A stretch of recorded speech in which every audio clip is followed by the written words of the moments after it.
Bonjour et bienvenue sur la chaîne YouTube du repère-des-motards.com. Nous sommes ici en vallée de Chevreuse, derrière et je dirais même devant un joli champ de coquelicots pour l'essai d'une nouvelle moto et aussi pour répondre à une question philosophique de la plus haute importance. Est-ce qu'on peut démarrer sa carrière de motard sur une Triumph Street Tipple A2 ou est-ce qu'il vaut mieux une petite moto qui est naturellement bridée à 2 à 40 chevaux?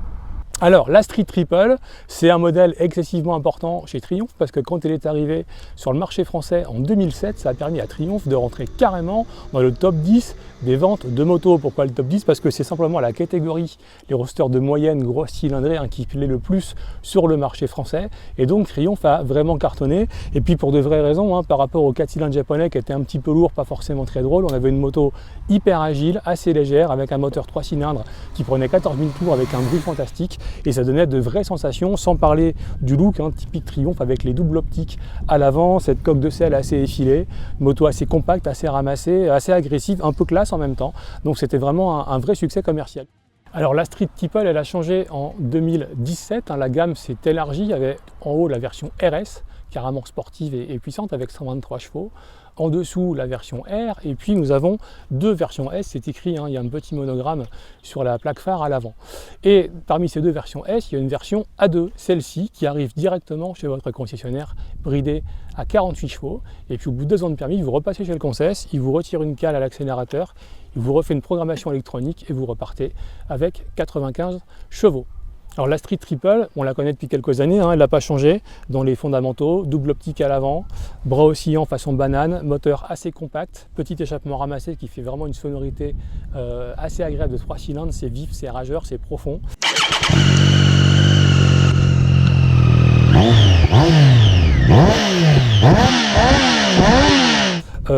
Coque de selle assez effilée, ce sera un petit peu dur au niveau du confort, passager et pilote, mais ça c'est une moto de jeune donc c'est pas très grave.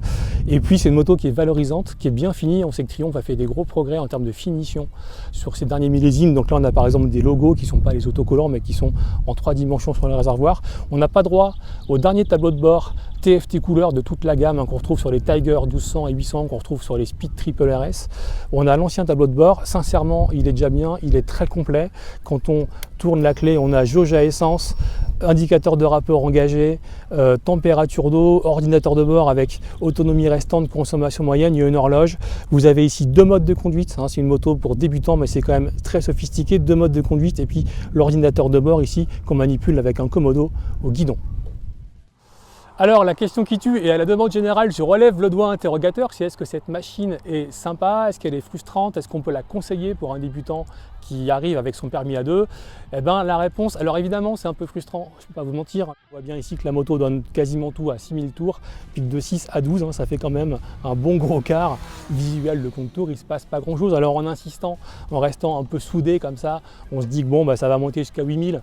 Mais c'est vrai que le sursaut de puissance entre 6 et 8, il n'est pas flagrant, la longe elle est quand même un peu laborieuse.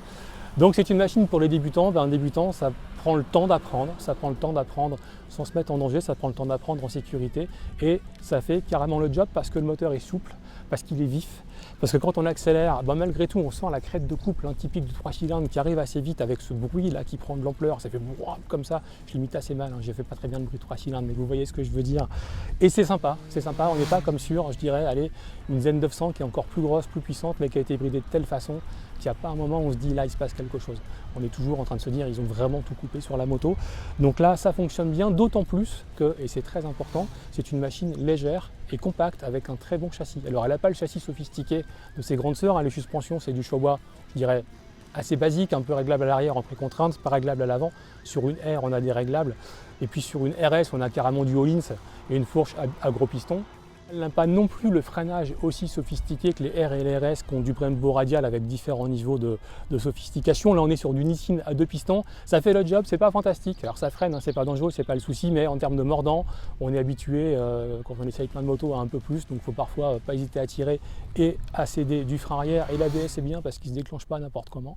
Donc voilà, maintenant il faut aussi être lucide les gars et les filles, vous êtes là pour débuter avec cette moto à 2.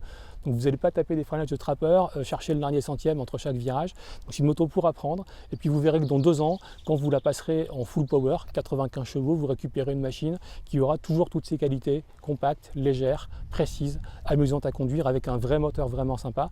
Et puis il faut aussi se dire un truc, regardez là, je ne vous dirai pas quand est-ce que moi j'avais 18 ans, ça fait 30 ans, mais débuter avec ça, bah quand même c'est super valorisant, quoi. Donc à la question, est-ce qu'on doit prendre une petite moto 300, 400 pour débuter, ou est-ce qu'on peut commencer avec une street, sincèrement je ne vois pas de contre-indication si vous avez les moyens à jeter votre dévolu là-dessus, mais je vous laisse aussi faire votre propre choix. Dans notre guide d'achat de toutes les vidéos qu'il y a sur la chaîne YouTube Le Repère des Motards, il y a une belle sélection qui s'étoffe de jour en jour avec des motos à 2, donc n'hésitez pas à vous inscrire, c'est le petit bouton ici.